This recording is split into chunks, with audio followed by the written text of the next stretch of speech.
Hello and welcome to starcitizen.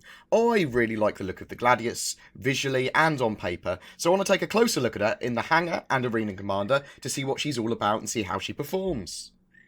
The Gladius is available for $105 for the package or $90 for the standalone, excluding taxes. The Gladius is an older design which has been updated over the years to keep up with modern technology. In military circles, the Gladius is beloved for its performance and its simplicity. A fast, light fighter with a laser focus on dogfighting, the Gladius is an ideal interceptor or escort ship. It's a one-person dogfighter with no cargo space. It comes with a size 1 power plant, but can have a maximum of size 2, 2 size 2 engines, and 8 size 1 thrusters, pulling 16,000 kilograms of mass, which is a little over average for a dogfighter weight-wise. Also comes with a stock size 2 shield with a maximum size of size 3. Missiles-wise, she comes with 4 size 2 missiles and 2 size 3 missiles, which is actually quite a powerful combo on such a small ship. Hardpoints and weapons-wise, she comes with 2 size 1 Bulldog laser repeaters on its wings with fixed mounts, and a size 2 Scorpion GT 215 Ballistic Gatling gun on its gimbaled nose mount. And upgrades-wise, it can replace its 2 size 1 wing-mounted weapons with up to size 2 guns, giving it a lot more punch as a dogfighter. I've really fallen in love with the interior and exterior of this ship. It is really high quality. The ship looks absolutely great, and it's how I envision a light military dogfighter to look. I think a lot of that is to do with it's one of the newest ships they've added for flight in Arena Commander, and it's got all that new level of mesh detail, it's got all that level of damage detail. It's really, really good, and the high fidelity of this ship just really makes it for me. How does the Gladius perform in Arena Commander though?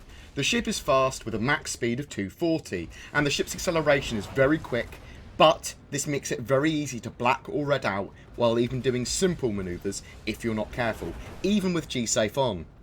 If you don't black out, then you are able to avoid enemies pretty well most of the time. It's very agile, it's very fast, the acceleration is great.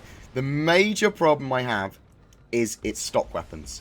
The Bulldog and Scorpion firing together don't do much damage at all, even with direct hits on your target, and I find myself overheating regularly with both those weapons after just taking on 2 enemies.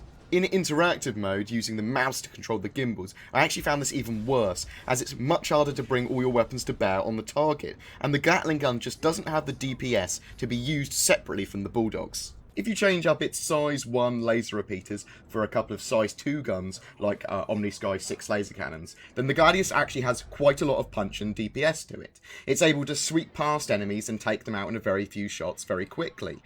You may occasionally have power issues with your stock power plant though. With those size 2 weapons, you're able to use your speed and maneuverability to isolate enemies and take them out one at a time. You also have your missiles to fall back on if required in an emergency. The Gladius can also take a beating. It's really a very tanky ship, even with its shields down, though I do find that the wingtips are the most fragile point on this ship, and losing your wing guns is not uncommon. The Gladius's stock weapons are underwhelming damage-wise, and to make it properly combat effective, it does need those 2 size 2 guns on its wings, or at the very least some sledge 2s. It has some power issues and some overheating issues, especially in long battles too. Also, that gimbaled GT 215 Gatling gun just doesn't feel right on this ship. It's definitely not a ship I would suggest flying in interactive mode anyway, and that GT 215 lacks any form of real damage. Hopefully in the future you'll be able to change that size 2 gimbaled mount for a size 3 fixed mount to give it even more punch. For the price, I actually prefer the Avenger.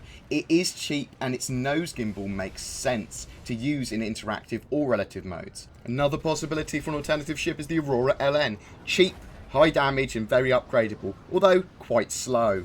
Though, if you do value high speed in a dogfighter, then the Gladius is certainly one to consider.